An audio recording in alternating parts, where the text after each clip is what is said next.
மலைகளுக்கு அருகிலுள்ள ஒரு அமைதியான கிராமத்தில் ரஹீம் என்ற ஒரு மனிதர் வாழ்ந்தார். அவருடைய வாழ்க்கையின் ஒட்டுமொத்த அடையாளமே கட்டுக்கடங்காத கோபம்தான்.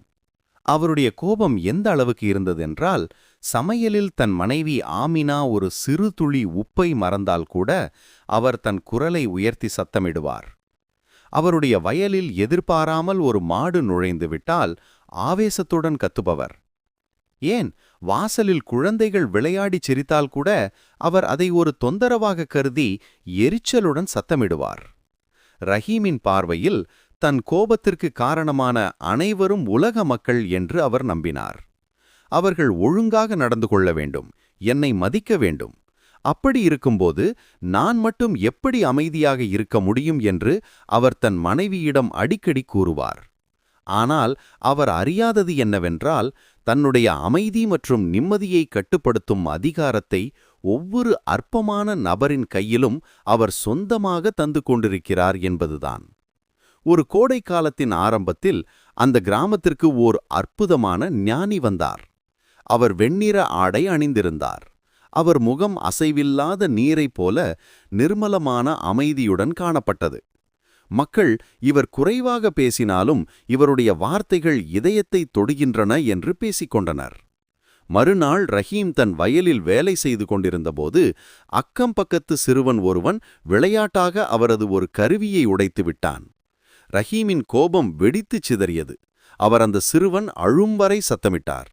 அன்று மாலை தனிமையில் உட்கார்ந்திருந்தபோது கத்திய பிறகும் கூட தன் நெஞ்சு கொதித்துக் கொண்டிருப்பதை ரஹீம் உணர்ந்தார். நான் ஏன் எப்பொழுதும் மோசமாகவே உணர்கிறேன்? என் கோபத்தால் யாருக்கு பயன் என்று தன் மனச்சாட்சியிடம் ரஹீம் மெதுவாக முணுமுணுத்தார். நிம்மதியான தூக்கம் தொலைந்து போன இரவுக்குப் பிறகு அவர் ஞானியை சந்திக்க அதிகாலை பொழுதில் சென்றார். ரஹீம் ஞானியின் முன் நின்று, சுவாமி, மக்கள் என்னை கோபப்படுத்துகிறார்கள், என்னால் இதை சமாளிக்க முடியவில்லை, நான் சோர்வடைந்து விட்டேன் என்று தன் தோல்வியை ஒப்புக்கொண்டார். ஞானி, உங்கள் கோபம் எவ்வளவு நேரம் நீடிக்கிறது? அது மறைந்த பிறகு நீங்கள் எப்படி உணர்கிறீர்கள்? ரஹீம், சில சமயம் 1 மணி நேரம், சில சமயம் 1 நாள் முழுவதும் நீடிக்கும். இறுதியில் வெறுமையாகவும் சோகமாகவும் மிகவும் சோர்வாகவும் உணர்கிறேன். ஞானி அமைதியாக தலையசைத்தார். சரியாக சொன்னீர்கள்.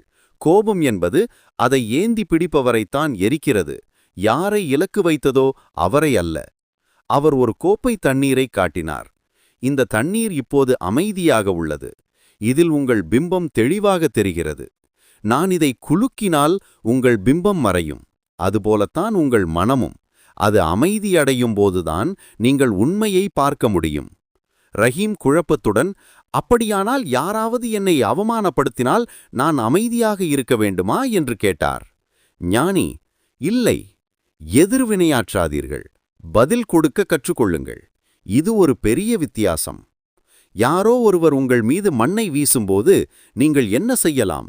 1, அதை கைகளால் பிடித்துக் கொள்வது. 2, விலகிச் சென்று அந்த மண் கீழே விழுவதை பார்ப்பது. அந்த தேர்வு உங்களுடையது.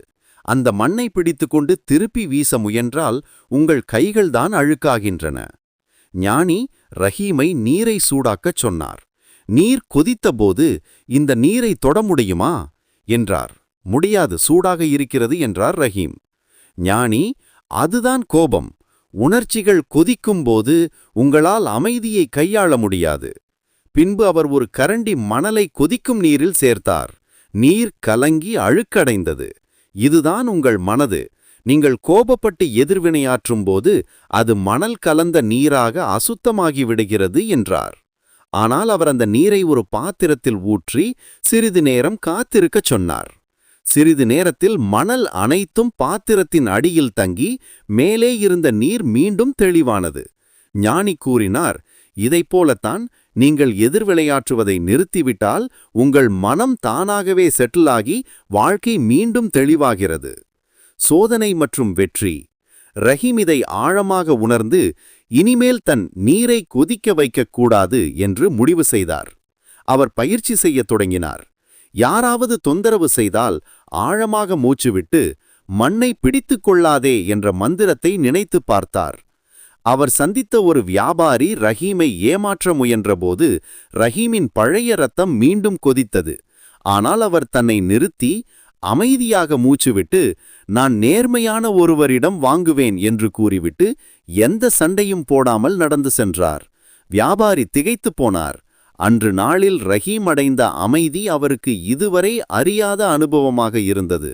அவருடைய மிகப்பெரிய சோதனை இளைஞர்கள் ஒரு குழுவினர் அவரை கேலி செய்தபோது வந்தது. அவர்கள், கோபமக்கன் இப்போது துறவியாகிவிட்டான் என்று சிரித்தார்கள். ரஹீமின் கைகள் இறுக்கின. ஆனால் அதே கணம் ஞானியின் குரு அவருக்குள் ஒலித்தது. நீங்கள் எதிர்வினையாற்றினால் உங்கள் சக்தியை அவர்களிடத்தில் கொடுத்து விடுகிறீர்கள் என்று. ரஹீம் நின்று மென்மையாக பொன்னகைத்து, நீங்கள் சொல்வது சரிதான், நான் நல்ல பாடத்தை கற்றுக்கொண்டிருக்கிறேன் என்றார். அவர்கள், நாங்கள் உங்களை இழிவுபடுத்தும்போது எப்படி அமைதியாக இருக்கிறீர்கள் என்று கேட்டபோது ரஹீம் அவர்களுக்கு ஞானியின் மிகச்சிறந்த பதிலை கற்றுக் கொடுத்தார். யாரோ ஒருவர் உங்களுக்கு விஷத்தை கொடுத்தால் நீங்கள் அதை குடிக்க வேண்டியதில்லை என்றார். அவர்களின் அமைதியின் சக்தி உடனடியாக மறைந்தது. ரஹீம் தன் இதயத்தில் அமைதியுடன் அங்கிருந்து விலகினார். பல வாரங்களுக்குப் பிறகு ரஹீம் ஞானியை சந்தித்தார். அவர் பணிவுடன் தலை வணங்கி, சுவாமி, என்னை கோபப்படுத்தியது மக்கள் அல்ல, அது என்னுடைய மனம்தான். வேதனைக்கு பதிலாக அமைதியை நான் தேர்ந்தெடுக்கலாம் என்று புரிந்து கொண்டேன் என்றார். ஞானி இறுதி பாடமாக, புயல் உங்களை பார்த்து ஓடுவதை நீங்கள் நிறுத்திவிட்டால் அது உங்களை துரத்துவதை நிறுத்திவிடும் என்றார். ரஹீம் காலப்போக்கில் அந்த கிராமத்தின் மிகவும் அமைதியான மனிதரானார். மற்றவர்களுக்கு அவர் உபதேசம் செய்தார்.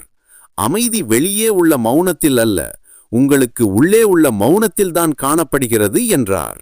மற்றவர்கள் கூறும் புண்படுத்தும் வார்த்தைகளையோ அல்லது வாழ்க்கையில் வரும் பிரச்சனைகளையோ நம்மால் நிறுத்த முடியாது. ஆனால் நம்முடைய நிம்மதியை திருட அவர்களுக்கு அதிகாரத்தை கொடுப்பதை நம்மால் நிறுத்த முடியும். எதிர்வினையை கட்டுப்படுத்துபவர்தான் தன் வாழ்க்கையை கட்டுப்படுத்துகிறார். உங்களுக்கு இந்த கதை பிடித்திருந்தால் உங்களுடைய மனதிற்குள் அமைதி, வலிமை மற்றும் வளர்ச்சியை தூண்டும் இதுபோன்ற மேலும் பல கதைகளை காண கட்டாயம் எங்களுடைய சேனலை லைக் செய்யுங்கள். உங்கள் நண்பர்களுக்கும் பகிர்ந்து கொள்ளுங்கள். சப்ஸ்கிரைப் செய்து பெல் ஐகானை அழுத்த மறக்காதீர்கள். ஒவ்வொரு கதையும் நீங்கள் ஒரு சிறந்த மனிதராக மாற உதவும். அடுத்த ஊக்கமூட்டும் கதையில் சந்திப்போம். நன்றி.